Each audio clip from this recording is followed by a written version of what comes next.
जादुई दरवाजा, मायावी सफेद हाथी और ग्रिफिन का अंत। सोनपुर के जंगल में जानवरों के महाराज शेरा बहुत ही न्यायप्रिय और समझदार राजा थे। एक दिन शेरा सभी जानवर को बुलाकर कहता है, इस जंगल में हमेशा से हमारे पूर्वज महाराजा बनते आए हैं। उसके बाद मैंने इस जंगल को संभाला, पर अब मेरे बाद इस जंगल को कौन संभालेगा? राजा शेरा की बात सुनकर चूचू बंदर कहता है, महाराज, आप ऐसा क्यों बोल रहे हैं? आप ही इस जंगल को आगे भी संभालेंगे। पर आजकल मेरी तबीयत ठीक नहीं रहती। अब मैं बूढ़ा हो चला हूँ। अब हमारे जंगल का क्या होगा? तभी चूचू बंदर कहता है, अरे महाराज, आप चिंता क्यों करते हैं? सब ठीक हो जाएगा। सारे जानवर राजा को समझाते हुए वहां से चले जाते हैं। दूसरे दिन सभी जानवर जब इकट्ठा होकर बात कर रहे थे कि तभी अचानक वो एक जानवर को देखते हैं जो आसमान से उड़ते हुए आता है। तब चूचू बंदर कहता है, अरे देखो, ये अजीब सा दिखने वाला जानवर कौन है? ये हमारे जंगल में क्या करने आया है? लगता है हमारे जंगल में बहुत बड़ा संकट आने वाला है। तभी वो उड़ने वाला जानवर जानवरों के पास आता है और कहता है, तुम सब मुझे देखकर इतना क्यों डर रहे हो? मैं तुम लोगों के साथ कुछ नहीं करूंगा। हाँ, बस मैं अब तुम लोगों का नया महाराज बन जाऊंगा, और जब तक तुम लोग मुझे खाने के लिए लाकर दोगे तब तक मैं तुम्हें कुछ नहीं करूंगा। अगर ऐसा नहीं हुआ तो तुम लोगों में से रोज एक जानवर को मैं मार कर खा जाऊंगा। उसकी बात सुनकर चूचू बंदर कहता है, अरे तुम्हें क्या लगता है हम तुम्हारे इस भयानक से शरीर को देखकर डर जाएंगे? तुम हमारा कुछ नहीं बिगाड़ सकते। चलो जाओ यहाँ से और हम सबको डराना बंद करो। अच्छा, ऐसी बात है। रुको, मैं अभी तुम्हें मजा चखाता हूँ। सारे जानवर बस देखते रह जाते हैं और फिर ग्रिफिन वहां खड़े एक हिरन को उठाकर ले जाता है। तब सारे जानवर डर के मारे महाराज के पास जाते हैं और महाराज को सारी बात बताते हैं। तब महाराज कहते हैं, हमको इस उड़ने वाले जानवर का कुछ करना होगा। हम इस तरह उसे उसकी मनमानी नहीं करने देंगे। और इस तरह से जंगल के सभी जानवर बहुत कोशिश करते हैं, पर उस जानवर का कोई भी कुछ नहीं बिगाड़ पाता है। जानवर दहशत में जी रहे थे। इस तरह से कुछ दिन बीत जाते हैं। एक दिन सारे जानवर मिलकर महाराज के पास जाते हैं। उन्हें अपना दुखड़ा सुनाने लगते हैं। तब चूचू बंदर कहता है, महाराज, हम लोगों ने कई तरह से प्रयास करके देख लिए, पर कुछ नहीं हो पाया। अब हमको कुछ और सोचना होगा। हम कल फिर यही इकट्ठा होंगे। हो सकता है भगवान हमारे साथ कुछ चमत्कार कर दे। ऐसा कहकर वो सारे जानवर अपने अपने घर चले जाते हैं। और जब सब जानवर सुबह उठते हैं तो उन्हें पास ही एक दरवाजा दिखाई देता है जहां से एक सफेद हाथी निकलता है। उसको देखकर चूचू कहता है, महाराज, ये तो कोई दरवाजा है और इसमें से तो सफेद हाथी निकल रहा है। अब ये नई कौन सी मुसीबत आ रही है? सभी जानवरों की बात सुनकर सफेद हाथी उनके पास आकर खड़ा हो जाता है और कहता है, अरे भाइयों, तुम सब लोग मत डरो। मैं तुम्हारा दोस्त हूँ।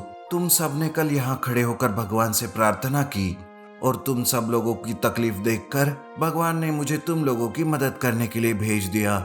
इसलिए मैं इस जादुई दरवाजे से तुम लोगों के पास आया हूँ ताकि तुम सबकी मदद कर सकूं। तुम लोग चिंता मत करो, मैं देखता हूँ अब उस उड़ते हुए जानवर को। ऐसा कहकर सफेद हाथी उस उड़ते हुए जानवर को ढूंढते हुए उसके पास जाता है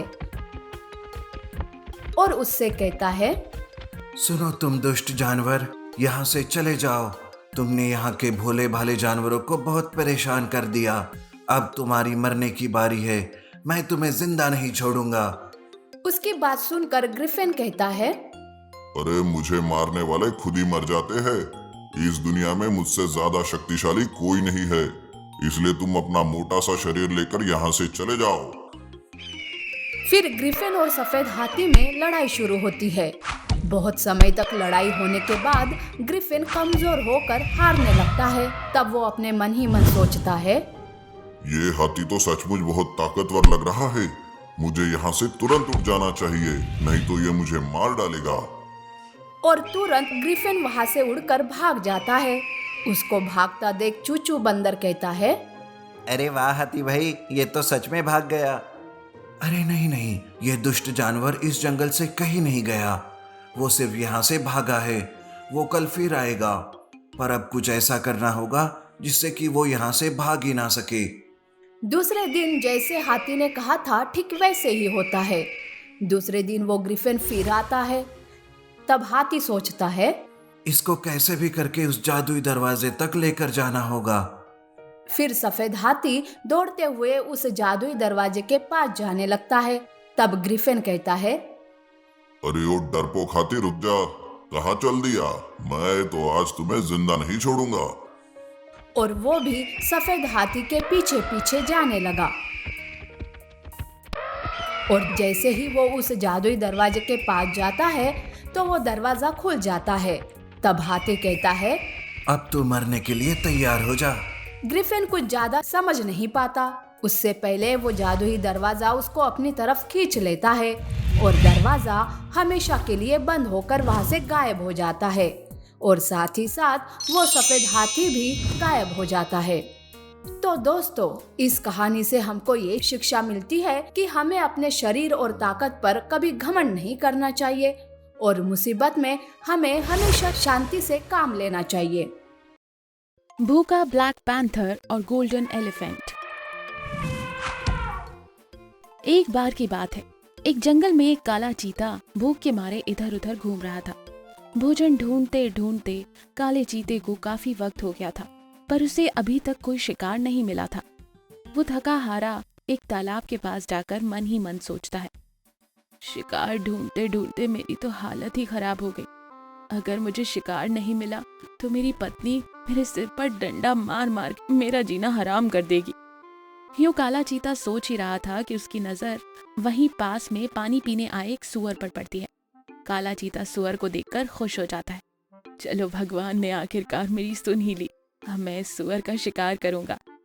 ये सोचकर वो सूअर पर हमला करने ही वाला था कि सूअर तुरंत बहुत तेजी से वहां से भाग निकलता है। काला चीता भी उसके पीछे पीछे भागता है। सूअर बचकर भाग जाता है।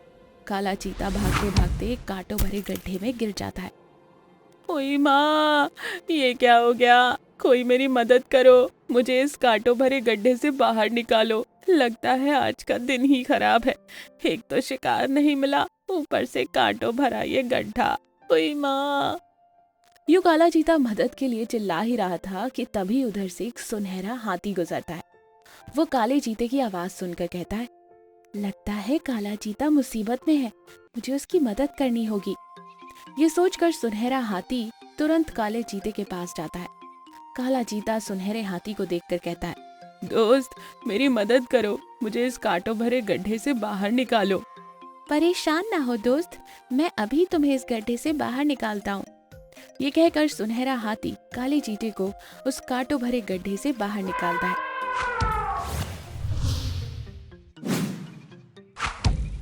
तुम्हारा बहुत बहुत शुक्रिया मेरे दोस्त, अगर आज तुम नहीं होते तो मेरा राम नाम सत्य हो जाता। वैसे तुम कहाँ से आए हो? मैंने तो तुम्हें कभी पहले इस जंगल में नहीं देखा।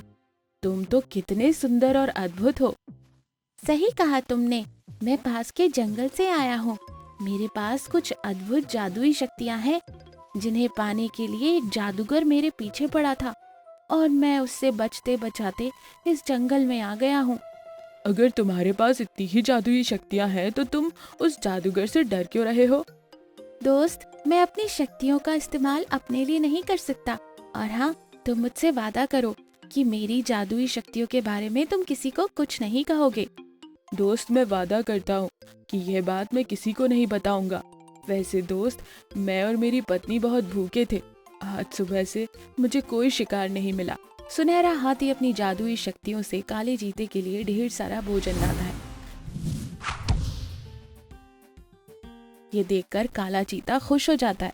वो सुनहरे हाथी का धन्यवाद करता है और वहां से सारा भोजन लेकर उसकी पत्नी के पास जाता है।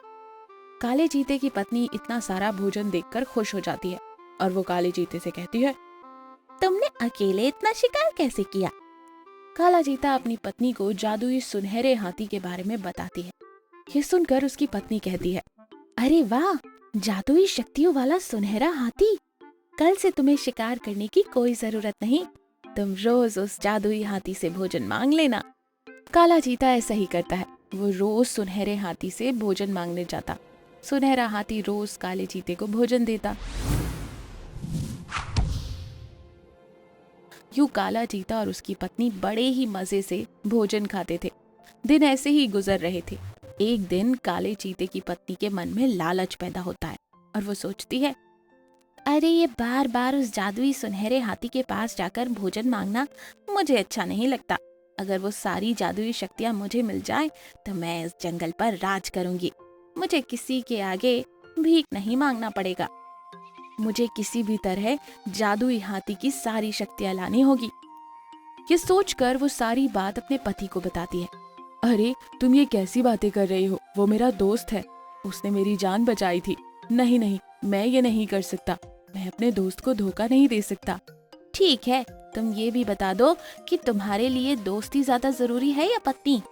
मतलब ये कि अगर तुमने मेरी बात नहीं मानी तो मैं चली जाऊंगी। नहीं नहीं, ऐसा मत करो, मैं तुम्हारे बगैर नहीं रह सकता। तो ठीक है, जल्दी जाओ और उस जादुई हाथी को यहाँ ले आओ। ये सुनकर काला चीता सुनहरे हाथी के पास जाता है। दोस्त, क्या हुआ? आज आने में देर क्यों कर दी? दोस्त, मेरी पत्नी की तबीयत ठीक नहीं थी, वो तुमसे मिलना चाहती है। क्या तुम मेरे साथ मेरे घर चलोगे? हाँ हाँ, क्यों नहीं दोस्त, चलो चलते हैं। काला चीता सुनहरे हाथी को लेकर उसके घर आता है। काले चीते की पत्नी सुनहरे हाथी को देखकर खुश हो जाती है। हाथी को बांध देती है। हाथी को कुछ समझ नहीं आ रहा था कि क्या हो रहा है। अरे दोस्त, ये सब क्या है? दोस्त, मुझे माफ कर दो। वो मेरी पत्नी चाहती है कि तुम्हारी सारी जादुई शक्तियाँ तुम उसे दे दो ताकि वो इस जंगल पर राज कर सके। अरे बस इतनी सी बात। अगर ये बात मुझे पहले बता देते तो मैं कब का आकर अपनी सारी शक्तियाँ खुद ही दे देता। चलो, अभी भी कोई देर नहीं हुई, तुम मेरे साथ मेरी गुफा में चलो। मैं अपनी सारी जादुई शक्तियाँ गुफा में ही रखता हूँ।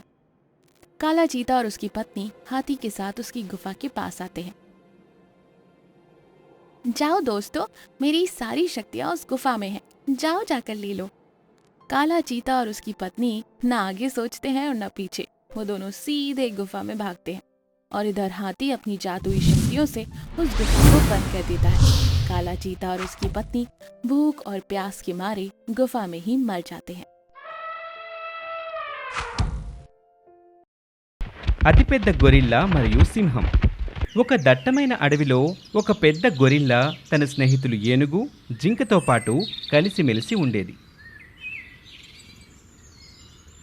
ఒక రోజున ఒక సింహం వేరే అడవి నుంచి ఈ అడవిలోకి ప్రవేశిస్తుంది. అక్కడేమో అన్ని రకాల జంతువుల్ని చూసి దాని నోరు ఊరిపోతుంది. అప్పుడు ఆ సింహం ఇలా ఆలోచిస్తూ ఉంటుంది. వారెవ్వా, ఈ అడవి చాలా జంతువులతో నిండి ఉంది. నేను ఉండే అడవిలో వేటాడడానికి ఒక్క జంతువు కూడా దొరకదు. అందువల్ల నేను ఈ రోజు నుంచి ఇదే అడవికి వచ్చి వేటాడుతాను. సింహం ఇలా ఆలోచించి అక్కడి నుంచి తిరిగి తన అడవికి వెళ్ళిపోతుంది.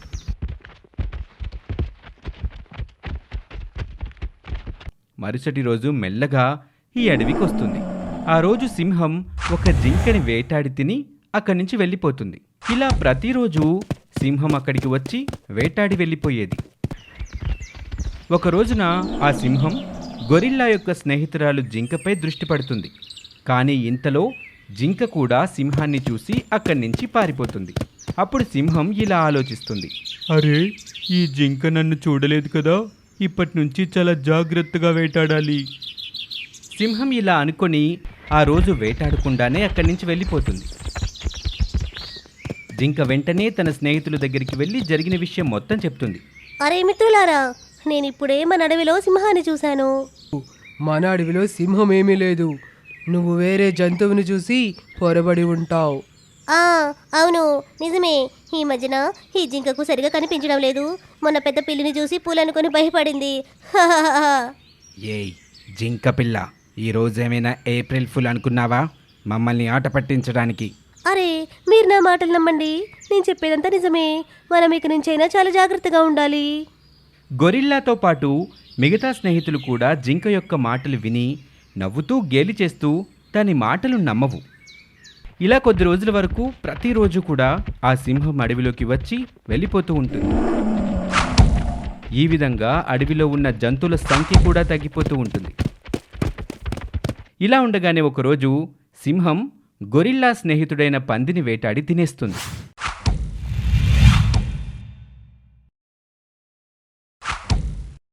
మిగతా జంతువులన్నీ దానికోసం బాధపడుతూ ఉంటాయి. తరువాత జంతువులన్నీ ఒకచోట కలిసి ఈ విధంగా మాట్లాడుకుంటూ ఉంటాయి. అప్పుడు జింక ఇలా అంటుంది, నేను మీకు ముందే చెప్పాను కదా ఈ అడవిలో సింహం వస్తుందని. మీరెవరూ నా మాట వినకుండా నన్ను గేలి చేశారు. ఇప్పుడు చూసారా ఏమైందో? ఈరోజు మనం మన స్నేహితుడిని కోల్పోవలసి వచ్చింది. అవును, ఆ రోజు కనుక నీ మాటలు నమ్మి ఉంటే ఈరోజు పంది మనతో ఉండేది. కానీ మరి ఇప్పుడు ఏం చేద్దాం? ఆ సింహాన్ని ఎలా పట్టుకుందాం?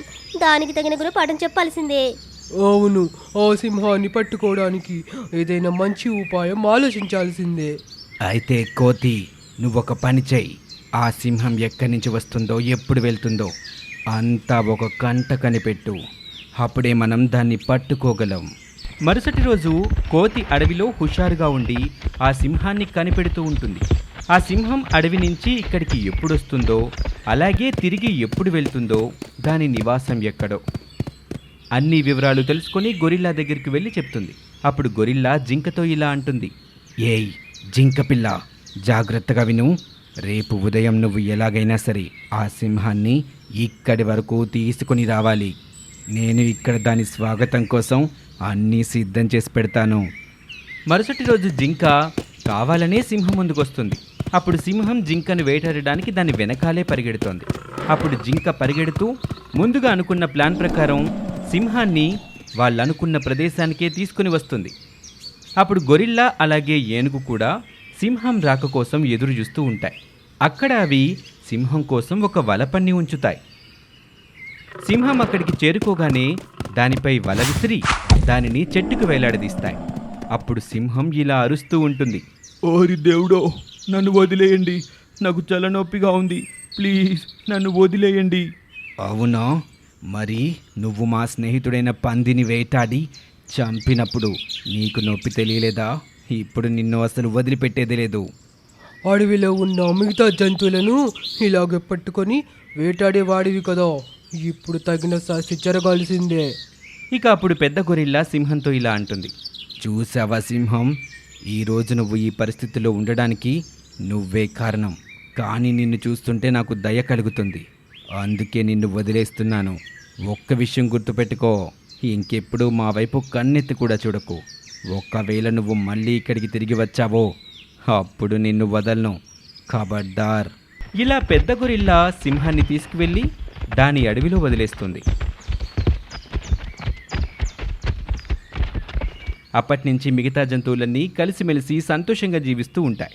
ఈ స్టోరీ మీకు నచ్చితే లైక్ చేయండి, కమెంట్ చేయండి. ఇలాంటి ఇంట్రెస్టింగ్ స్టోరీస్ కోసం మా ఛానల్ని ఇప్పుడే సబ్స్క్రైబ్ చేసుకోండి. Thank you for watching.